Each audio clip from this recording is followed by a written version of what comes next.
Saludos. El día de hoy me gustaría compartir con ustedes acerca de la doctrina de la oración en las epístolas de Pablo.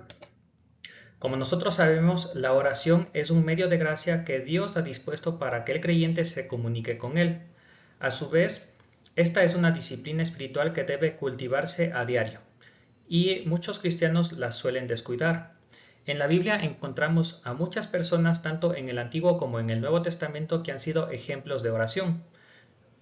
Tal es el caso de Daniel en el Antiguo Testamento y Jesús y Pablo en el Nuevo Testamento, quienes, a pesar de tener una agenda ajetreada, acudían constantemente en oración a Dios para encontrar fortaleza y dirección. En este ensayo se analiza a la oración desde la óptica de Pablo, especialmente en las secciones prácticas de su epístola, donde se instruye acerca de su correcta práctica. Vamos a abordar 5 puntos. Como primer lugar tenemos la perseverancia de la oración, luego la intercesión por otros, la entrega de las necesidades en las manos de Dios, la dependencia del Espíritu Santo y la santidad como requisito en la oración. En cuanto a la perseverancia en la oración, vemos que Pablo, en las secciones prácticas de sus epístolas, hace un llamado a orar constantemente. Vemos en Romanos 12:12, Efesios 6:18, Colosenses 4:2 y Primera a los Tesalonicenses 5:17 expresiones como constantes en la oración, orando en todo tiempo, perseverad en la oración y orad sin cesar. De modo que Pablo habla de que nosotros debemos mantener un compañerismo continuo con Dios, y esto se hace a través de una vida de oración. El creyente es llamado a apartar un tiempo diario para ponerse en oración delante de Dios, siguiendo el ejemplo de Jesús y del mismo Pablo. La oración suele ser vista por muchos cristianos como un recurso de emergencia, como algo a lo que solamente debemos acudir cuando estamos enfrentando una crisis o necesitamos algo, pero Pablo dice que esto debe ser una práctica constante. La perseverancia en la oración expresa humildad, confianza y dependencia en Dios, y a su vez es indispensable para la lucha espiritual.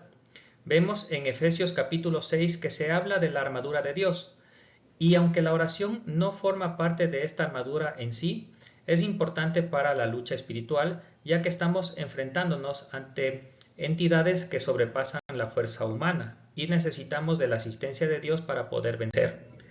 Hablando de la intercesión por otros, Pablo también en sus cartas expresa que él oraba mucho por las iglesias, y esto es una muestra de amor. Él habla acerca de una comunión en oración, es decir, Pablo oraba por las iglesias, pero a su vez él pedía que las iglesias oraran por él y por su equipo misionero. La intercesión entonces debe ser vista como una mutua edificación. Y además, en el Nuevo Testamento, en Hebreos, vemos que Jesucristo es presentado como nuestro sumo sacerdote y tiene un rol intercesor. De la misma forma, Romanos presenta al Espíritu Santo como intercesor. Entonces, cuando nosotros intercedemos por otros, estamos siguiendo el ejemplo de la segunda y la tercera persona de la Trinidad. Por otro lado, cuando intercedemos por otros, vencemos el egoísmo y desarrollamos compasión por las necesidades de otras personas.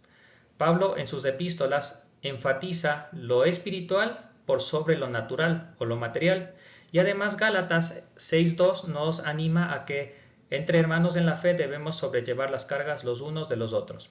A su vez, Pablo dice que no solamente debemos interceder entre hermanos, sino también por los incrédulos y especialmente por las autoridades. En cuanto a la entrega de necesidades, Jesús enseña en los evangelios de que Dios tiene cuidado por sus hijos. Él nos anima a llamar, a buscar y a pedir a Dios en oración. Y Pablo armoniza con esta enseñanza en Filipenses 4, versículos del 6 al 7. Dice, por nada estéis afanosos, si no sean conocidas vuestras peticiones delante de Dios en toda oración y ruego con acción de gracias. Y la paz de Dios que sobrepasa todo entendimiento guardará vuestros corazones y vuestros pensamientos en Cristo Jesús.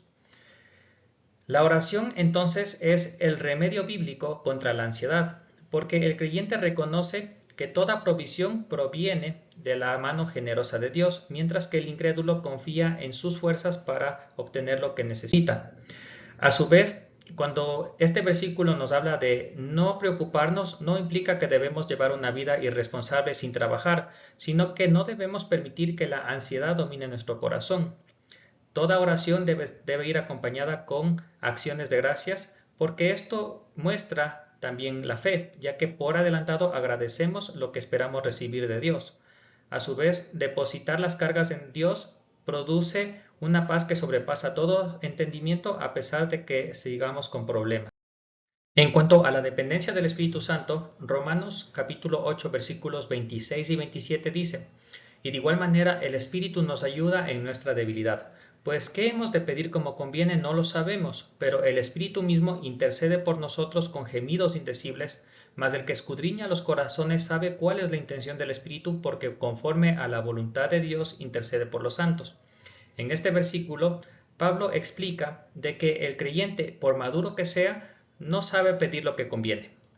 Además, Santiago 4.3 también afirma algo semejante al decir que nuestras oraciones muchas veces no son contestadas porque pedimos para gastarlos en nuestros deleites personales. El Espíritu Santo intercede de una manera misteriosa con gemidos indecibles que solamente el Padre los puede entender. Además de esto, el Espíritu Santo y Dios, el Padre, tienen una perfecta armonía, por lo tanto, el Espíritu intercede conforme a la voluntad de Dios y hace que las oraciones sean aceptadas. El Espíritu Santo lleva las cargas del creyente ante Dios, pero también corrige al creyente en sus motivaciones y le fortalece para que se muestre constante en la oración. La santidad. En 1 de Timoteo 2.8 leemos: quiero pues que los hombres oren en todo lugar levantando manos santas sin ira ni contienda. Este versículo se desarrolla en el marco congregacional. Aquí Pablo no expresa un deseo sino una orden, ya que la palabra quiero, aunque en la actualidad es descrita como un deseo, en el original tiene una fuerza imperativa. Y él dice que la oración debe ser algo que se debe hacer cuando la iglesia esté reunida. Por eso se habla de que en todo lugar se refiere a cuando la congregación esté reunida. Él pide que los hombres oren, y esto nos habla acerca de que el liderazgo recae sobre los hombres, sobre el género masculino. Levantando manos santas, más que una postura de súplica, nos habla de una vida íntegra y obediente a la palabra de Dios. Y sin ira ni contienda, nos muestra de que Dios acepta una oración que se hace en perfecta comunión con los hermanos y con él. A manera de conclusión, vemos que en las epístolas de Pablo, la oración es importante y es una expresión de humildad, dependencia y confianza en Dios.